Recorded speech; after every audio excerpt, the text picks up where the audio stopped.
Hello दोस्तों, मैं आज आप सभी का अपने 200 दिन के चैलेंज के 16वें दिन पे स्वागत करता हूं। और आज सबसे पहले मॉर्निंग पे उठ के आज हम लोगों ने क्या पढ़ना स्टार्ट किया था। सबसे पहले हम लोगों ने पढ़ना स्टार्ट किया था इकोनॉमिक्स के बारे में।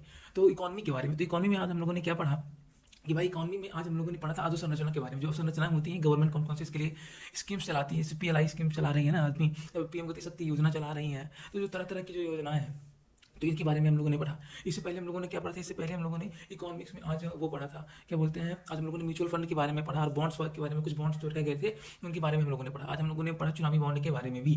तो आपसे एक क्वेश्चन मैं कर रहा हूँ कि आप बताइए चुनावी बॉन्ड होता क्या है, इसे जारी कौन करती है, जारी कौन करती है और ये कहाँ कहाँ से हमको उपलब्ध हो पाता है। मतलब कि जारी कोई दूसरी करती है, मैं आपको बता रहा हूँ। और हम लोग इसको अलग अलग कुछ दूसरी बैंक्स होती है जहाँ से हम इसको प्राप्त कर पाते हैं। तो आपको बताना है कि हम लोग चुनावी बॉन्ड को कहाँ से प्राप्त करते हैं और कौन कौन सी पार्टियां जो होती हैं वो चुनावी बॉन्ड के लिए क्या होती हैं, एलिजिबल होती हैं। आपको चुनावी बॉन्ड के बारे में बताना है। ऐसा इसलिए क्योंकि मध्य प्रदेश का चुनाव आज होने वाला है। 17 तारीख है, मैं 16 तारीख की वीडियो बना रहा, लेकिन आज मध्य प्रदेश में चुनाव है और आप सभी को वोट देने तो जाना ही है। साथ में जागरूकता के साथ में ये भी आपको जानने का प्रयास होना चाहिए कि जो सरकारें होती हैं, उनकी जो राजनीतिक पार्टियां होती हैं, उनको चंदे कहाँ से मिलते हैं और कितने तक के चंदे आप क्या कर सकते हो कि आप नगद दे सकते हो। कि एक सीमा होती है कि मैं 2000 रुपये तक का चंदा आपको नगद दे सकता हूँ। तो ये मैंने बता दिया, लेकिन आपको ये बताना है कि चुनावी बॉन्ड जो हम लोग जारी करते हैं, कितने कितने तक की राशि के लिए हम लोग जो है चुनावी बॉन्ड जारी करते हैं, है ना। इसकी एक सीमा होती है, कितने कितने तक में, कितने गुना तक में आप उसको इंक्रीज कर सकते हो। एक सीमा, अधिकतम सीमा क्या होती है उसके बारे में बताएं। और आगे उसके बाद हम लोगों ने पढ़ा बॉन्ड के बारे में, तो पूरा का पूरा पढ़ ही लिया। उसके बाद हमने पढ़ना स्टार्ट किया क्या, तो हम लोग कॉलेज चले गए थे। बीच में हम लोग कॉलेज चले गए थे, वहाँ भी हम लोग को समय मिले तो वहाँ पे हम लोगों ने अपनी इकोनॉमिक्स का बचा हुआ सिलेबस निपटा दिया। और आज इकोनॉमिक्स के मेरे तीनों नोट्स आज कंप्लीट हुए। और ये कंप्लीट होने के बाद में मैं कॉलेज से आया, मेरी गाड़ी थोड़ी बिगड़ी हुई थी, उसका स्वास्थ्य प्रतिकूल था।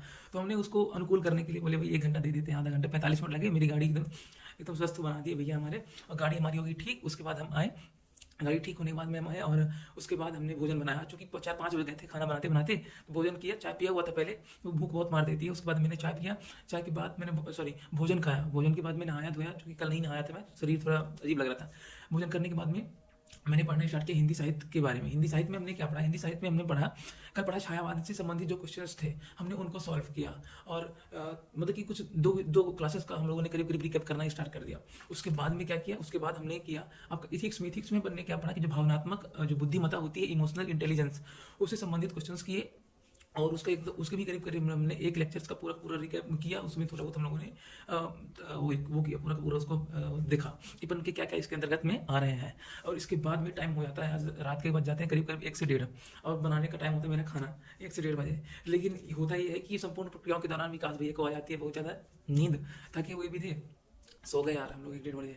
और अचानक से मेरी नींद ऐसी खुली बिना ब्लैंकेट ओढ़े हुए, आपको 4:30 बजे। फिर ठंडी बहुत लग रही थी, ठंडी का समय, फिर हम ओढ़ के सो गए और ओढ़ के सोए 5:30 बजे उठ गए। बोले यार अब क्या भोजन पानी, अब मतलब कि चाय थोड़ा ज़्यादा ही भूख मार देता है, आज से चाय को थोड़ा नियंत्रित भी करना है।